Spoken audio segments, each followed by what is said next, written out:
हाल ही में विधानसभा चुनाव हुए दिसंबर में, जिसके बाद बीजेपी की सरकार बनी और कांग्रेस के हाथों से सत्ता छिन गई। इसके फ़ौरन बाद कुछ लोकसभा चुनाव हुए जिसमें बीजेपी को उम्मीद थी कि 25 में से शायद 1-2 ही सीटों का नुकसान होगा, लेकिन हुआ कितनों का? 11 लोकसभा सीटों पर बीजेपी को हार मिली।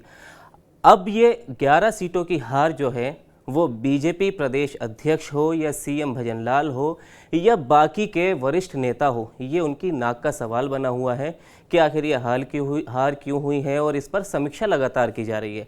अब एक और जो चुनौती है वो राजस्थान बीजेपी के सामने आने वाली है, और वो है उपचुनाव के रूप में। दरअसल 11 सीटें जो बीजेपी हारी, वहाँ विपक्षी गठबंधन जीता है, यानी कांग्रेस गठबंधन के 11 सीटें जीती है। अब इसमें जो 11 में से 5 सांसद हैं वो पहले विधायक हुआ करते थे, आज उन्होंने शपथ भी ले ली है, और अब अगले 6 महीनों के अंदर इन 5 विधानसभा सीटों पर उपचुनाव होने। तो ये दोनों ही पार्टियों की नाक का सवाल बना हुआ है, चाहे वो कांग्रेस हो या कांग्रेस समर्थित उनकी गठबंधन की पार्टियां हो या फिर बीजेपी हो, क्योंकि अब तक भजनलाल जी के सामने 2 बार चुनौती आई है। पहले बाईपोल हुए, जब वो सीएम बने उसके बाद बाईपोल हुए जिसमें बीजेपी की हार हुई, लोकसभा चुनाव में नुकसान हुआ, और अब ये तीसरी चुनौती उनके सामने खड़ी है। तो कहे कि दोनों ही पार्टियों के सामने चुनौती खड़ी है, लेकिन इस पर उनके प्रवक्ता या पार्टी की क्या सोच है, पहले हम आपको वो सुनाते हैं कि बीजेपी प्रवक्ता और कांग्रेस प्रवक्ता इस पर क्या कह रहे हैं, पार्टी इस पर क्या रणनीति फिलहाल बना रही है। देखिए, जो 5 सीटें रिक्त हुई हैं वो लोकसभा में हमारे इंडिया गठबंधन और कांग्रेस के जो हमारे नेता हैं उनके चुने जाने के पश्चात हुई हैं। तो अभी तैयारियां यहाँ पे प्रारंभ कर दी गई हैं। सभी 5 सीटों पर कांग्रेस के संगठन को सक्रिय किया गया है। 4 सदस्यीय हर विधानसभा क्षेत्र पे एक कमेटी बनाई है जिसमें सांसद से लेकर के हमारे वरिष्ठ नेता शामिल हैं, और गठबंधन का फैसला जो है एआईसीसी स्तर पर होगा, लेकिन कांग्रेस पार्टी अपनी पूरी तैयारी रखे है। जो भी चुनाव लड़ेगा हमारा संगठन सक्रियता के साथ चुनाव लड़ाने का कार्य करेगा, और तय बात है 5 सीट कांग्रेस या इंडिया गठबंधन ये जीत के आएगा। देखिए, भारतीय जनता पार्टी का संगठन हमेशा तैयार रहता है। आपने देखा होगा पूरे राजस्थान के अंदर माननीय प्रदेश अध्यक्ष सीपी जोशी जी के नेतृत्व में, चाहे वो बूथ से लेके मंडल हो, जिला हो, और पूरे प्रदेश की टीम पूरी तरीके से तैयारी के साथ में है।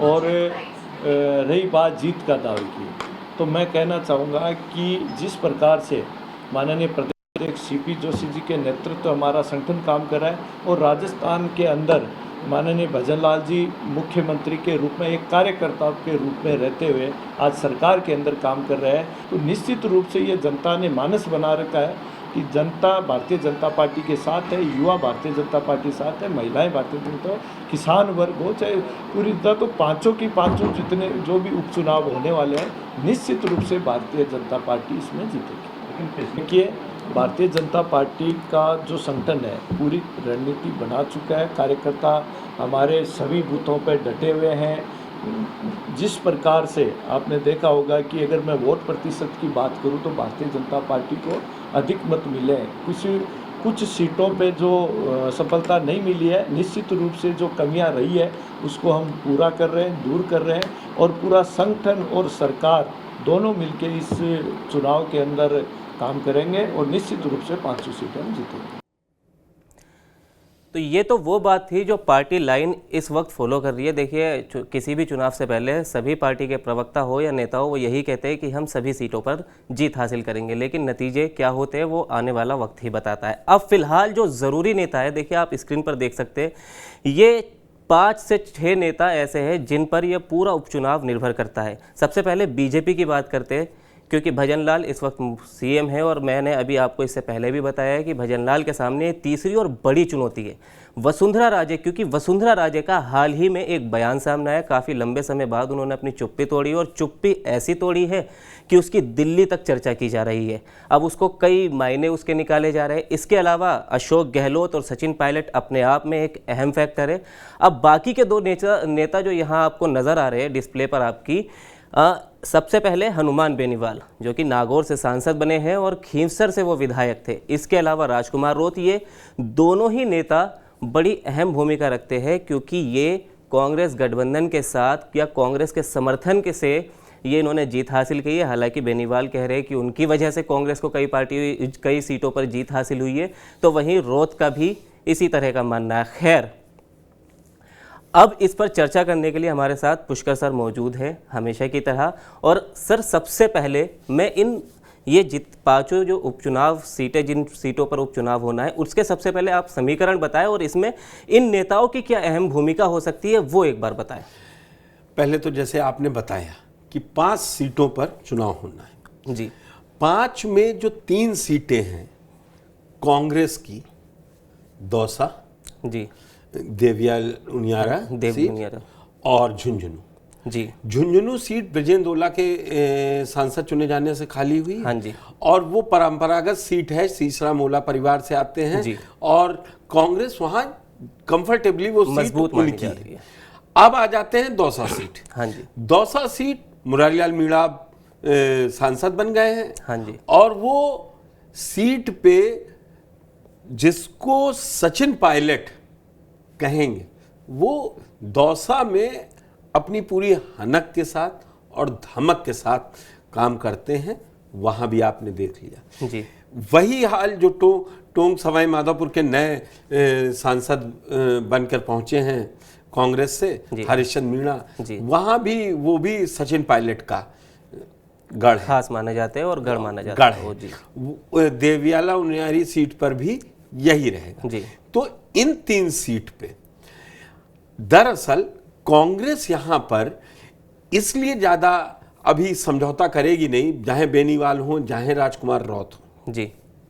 ये तीनों सीट कांग्रेस अपने बुरे वक्त में भी जीतती रही है, जब कम नंबरों पे रही है या किसी भी हाल में रही। और ये सचिन के बड़े प्रभाव वाली सीटें, तीनों सीटें। तो सचिन इन तीनों सीटों पर तो कोई समझौता करने जाने से रहे। बिल्कुल। अब बची बाकी 2 सीटें। जी। आरएलटीपी हनुमान बेनीवाल की खिंसर सीट। आप दोनों चुनाव उठा लीजिए, 19 से पहले भी वो 18 के विधानसभा में भी वो विधानसभा में थे। उसके बाद जब वो सांसद चुन लिए गए तब इस्तीफा देके खाली हुई, उनके भाई आरएलटीपी से पहुंचे।